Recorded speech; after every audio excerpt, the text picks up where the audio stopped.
Hello there, welcome back to another episode of the official DOIJ podcast. Today we're going to be discussing something that just got released, officially announced by Sony themselves, or PlayStation.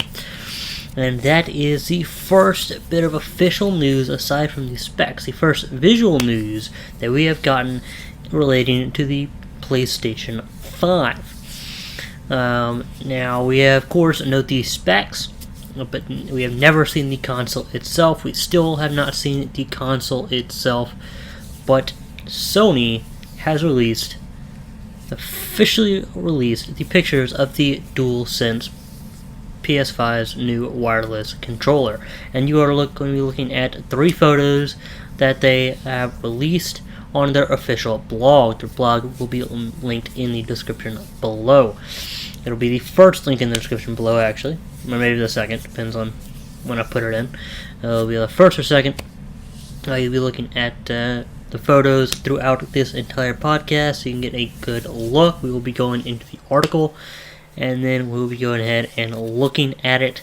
I think I'll be, taking a closer look at it, and zooming in and stuff, and pointing out anything that I might see. But I have not reviewed it though.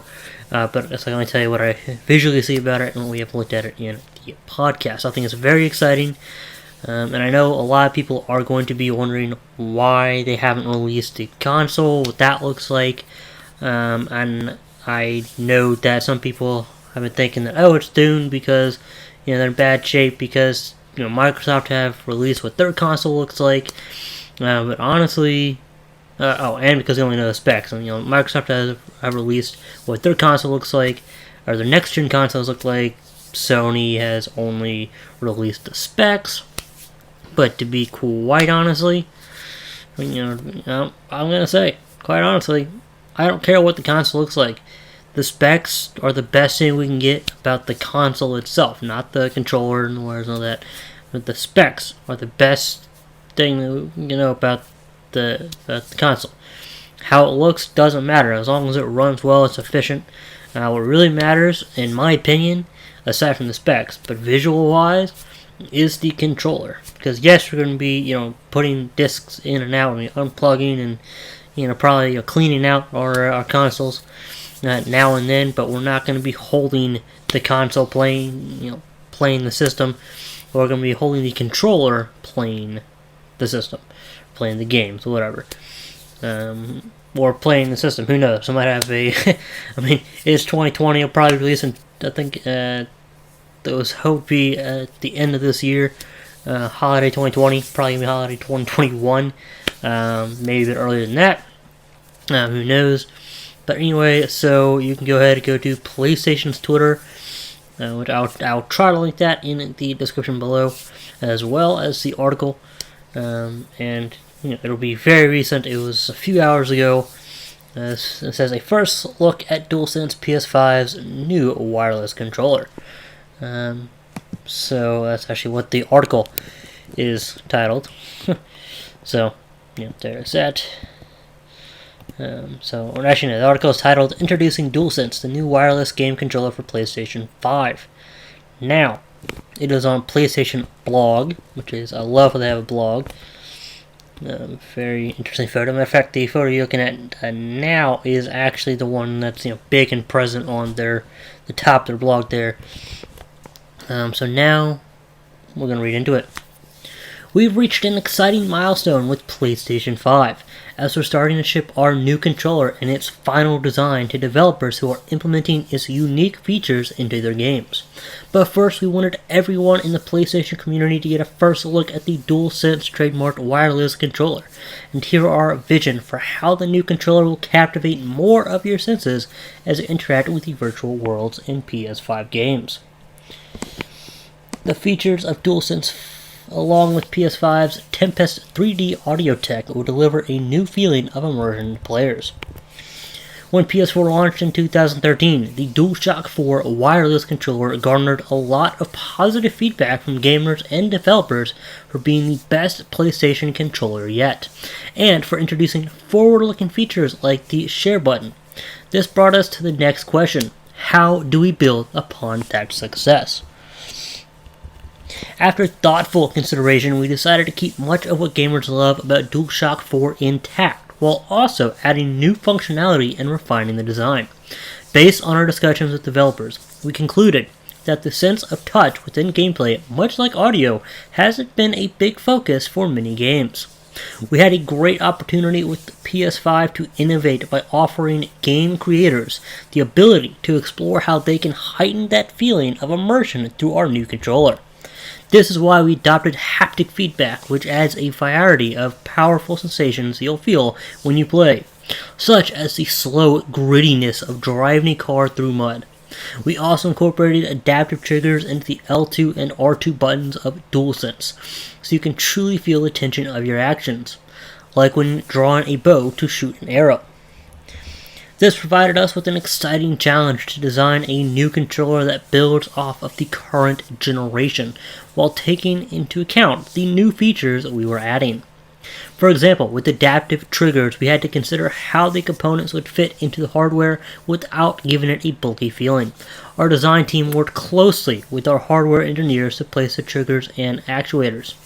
The designers were then able to draw the lines of how the exterior of the controller would look and feel, with the challenge of making the controller feel smaller than it really looks. In the end, we changed the angle of the hand triggers and also made some subtle updates to the grip. We also took thoughtful consideration into ways to maintain a strong battery life for DualSense's rechargeable battery and to lessen the weight of the controller as much as possible as new features were added. For the buttons, you'll notice there is no longer a share button as we had with the DualShock 4. Don't worry, it's not going away. In fact, we built upon the success of our industry-first share button to bring you a new Create button feature. With Create, we're once again pioneering new ways for players to create epic gameplay content to share with the world, or just enjoy for themselves. We'll have more details on this feature as we get closer to launch.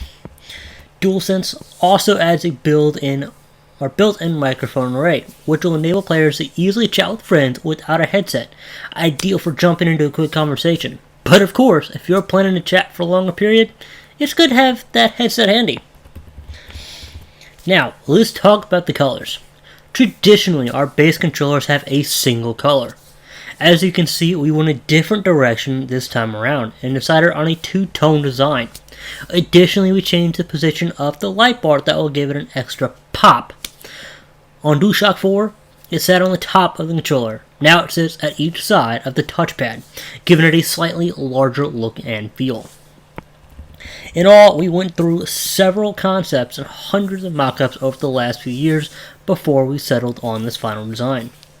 DualSense has been tested by a wide range of gamers with a variety of hand sizes in order for us to achieve the comfort level we wanted with great ergonomics. Our goal with DualSense is to give gamers the feeling of being transported into the game world as soon as they open the box.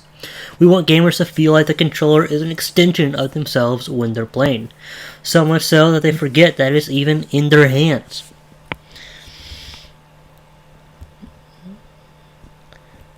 So that's the end of the article. They have a little quote, I guess, from something that Jim Ryan, President and CEO of Sony Interactive Entertainment, said. We go ahead and read on to that, and that's going to go on to read as follows. We are thrilled about sharing the final look of DualSense controller with our fans, and we can't wait for everyone to get their hands on it. I'd like to close with a message from SIE President and CEO Jim Ryan to the community. DualSense marks a radical departure from our previous controller offerings and captures just how strongly we feel about making a generational leap with the PS5. The new controller, along with the many innovative features in PS5, will be transformative for games, continuing our mission at PlayStation to push the boundaries of play now and in the future. To the PlayStation community, I truly want to thank you for sharing this exciting journey with us as we head toward PS5's launch in holiday 2020. We look forward to sharing more information about PS5, including the console design, in the coming months. And again, that is a quote from Jim Ryan, President and CEO of Sony Interactive Entertainment. Now, that I find very interesting, that they're still looking to launch it holiday 2020. I hope to try and get my hands on it somehow, because holiday 2020 doesn't seem like it's going to be that close. Seems like it's pretty far out, but we all know time flies by, so it'll be on us before we know it. But I do want to bring up a few things and share my opinions on a few things. So DualSense, the name, that name alone just kind of, because with the past, pretty much, I don't know what the PlayStation 1, I don't know what that one was called. I know maybe it was called DualShock, I'm not entirely sure. But I know with the PS2 up to the PS4, they had DualShock 2, DualShock 3, DualShock 4, corresponding with that console of the lettering or the numbering, sorry.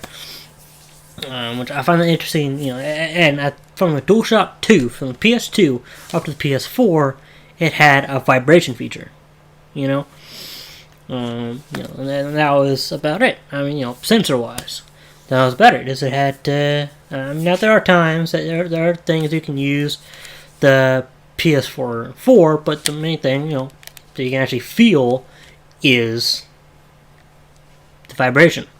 So DualShock, right? But now they're going from DualShock to DualSense. So I think that's very interesting because they want it to be like a sixth sense, if you will. I think that's kind of what they're going for. So I find that very, very interesting. And the fact that it's going to have a mic itself, I think that's pretty cool that it's going to have a built-in mic. I know for quite some time, for at least the first year or two, brand new PlayStation 4s came with a mic. Not built into the controller, but it was like a small little mic. I know my cousin had one. I don't know if he still has it. I think he upgraded to a better mic.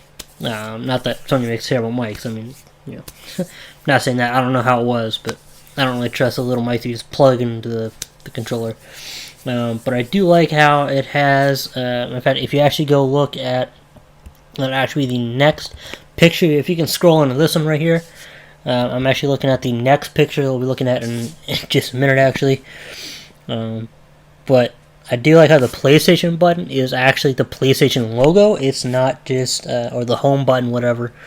I like how it's not just like a little circle, like a little round button with the PlayStation logo. I like how they've actually put the money and design into actually making it the PlayStation logo. It's blacked out. I mean, I do kind of wish it had the original colors. I think it was like red and blue. I think were they like original colors of the PlayStation logo.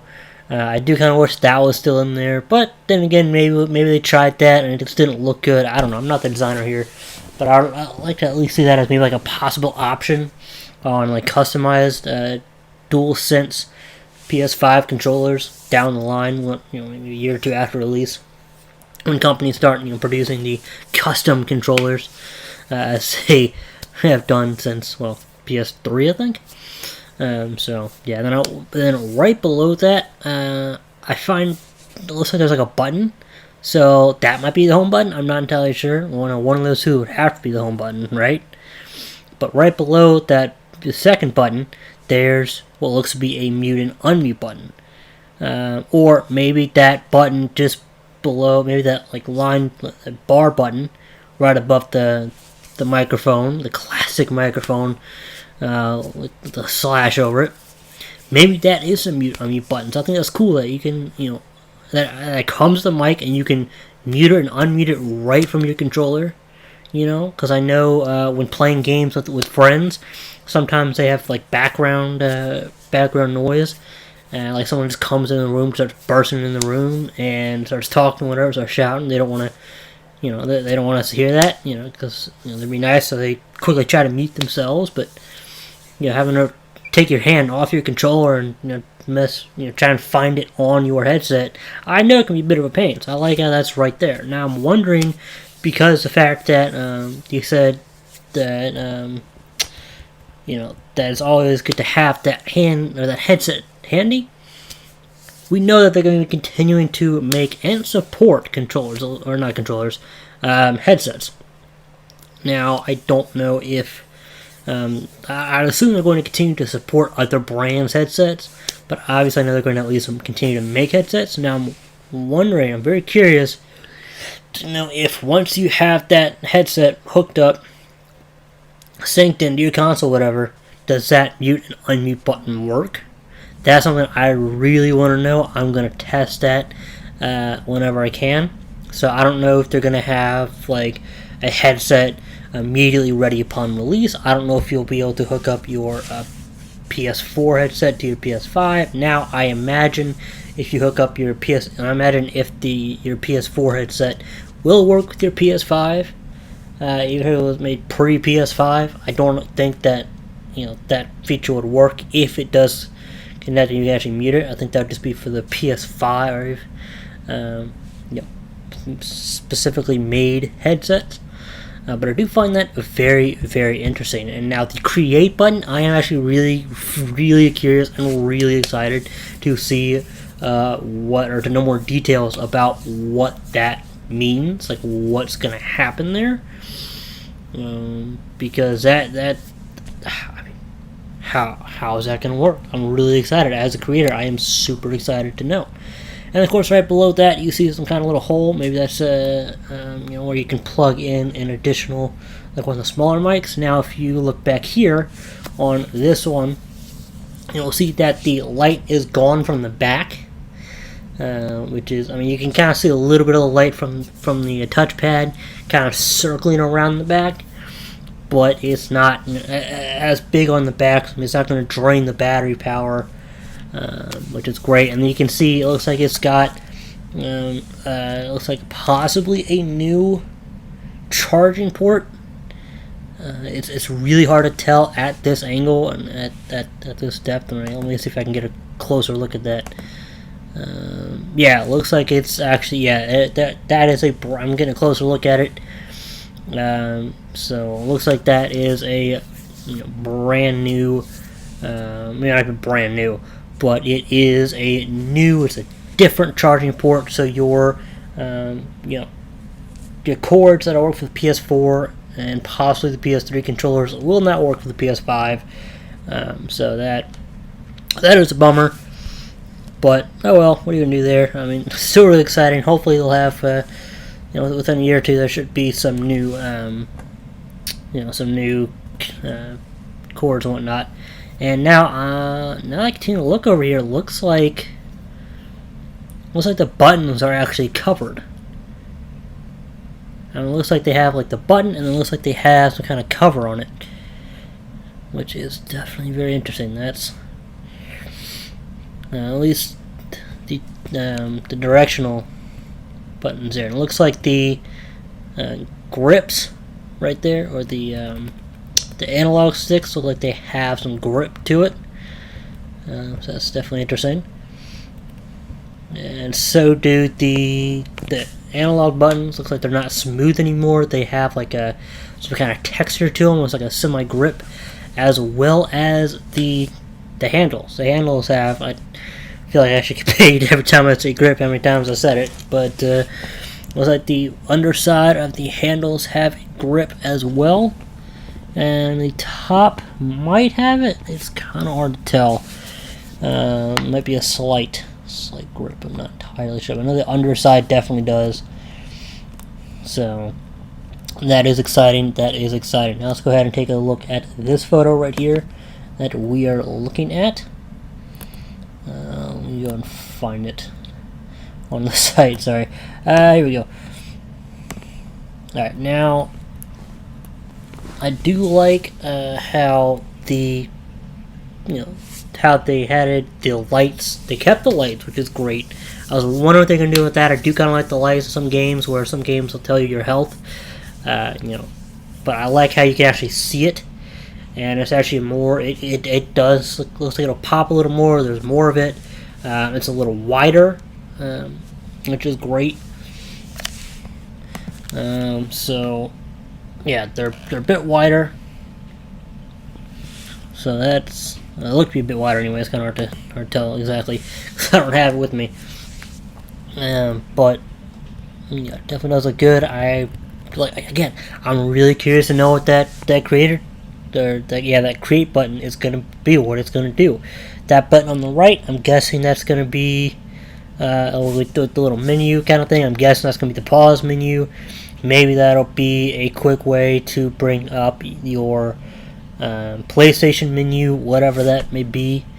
So, definitely very interesting. So there you have it. There is the brand new PlayStation 5 DualSense controller. So, not DualShock, but DualSense. So very interesting, very curious. I do like how they went with the two-tone. I am really excited. As soon as I know more, you all will know more. So there's today's podcast. Hopefully you've liked that. If you have, don't forget to leave a like. Leave a comment telling me your opinions. If you want to go ahead and discuss this with me personally, go ahead and jump over on the Discord server. And, we can go ahead and discuss it there. I will be, hopefully doing another podcast with more information on this soon. That's my hope. I really want to know what that... I know I've already said it a million times. I really am so excited. Really want to know what that create button is going to do. I'm just so excited. I wonder how that's going to interact with gameplay. I cannot wait to test this thing out when it comes out. I'm going to try to get it. I'm going to try and test it out as soon as I can. And we're going to figure out what all this does day one. Hopefully I'll have enough money to test out this and the Xbox as well. I honestly forgot what the Xbox is called. But, they changed their name so much, whatever. But I can't wait to see what the console looks like. I know I said that the console shape doesn't exactly matter. Which is true, it doesn't, but it's always exciting to see what it looks like. So don't get a pissy fit about, getting the controller and not the console, as console shape doesn't really matter, whereas the controller shape does. So, there you have it. Stay tuned. Don't forget to hit that subscribe button below, as I already said. Don't forget to leave a like, leave a comment, tell me what you thought, turn on the notification bell as well. If you want to discuss further, like I said, go ahead and join the official DOIJ podcast server. If you want to join the official DOIJ RP server, or also known as DOIJ RP, go ahead and click on the interview link in the description below. And yeah, there you have it. Thank you all so much for listening in. Blog and Twitter will be listed below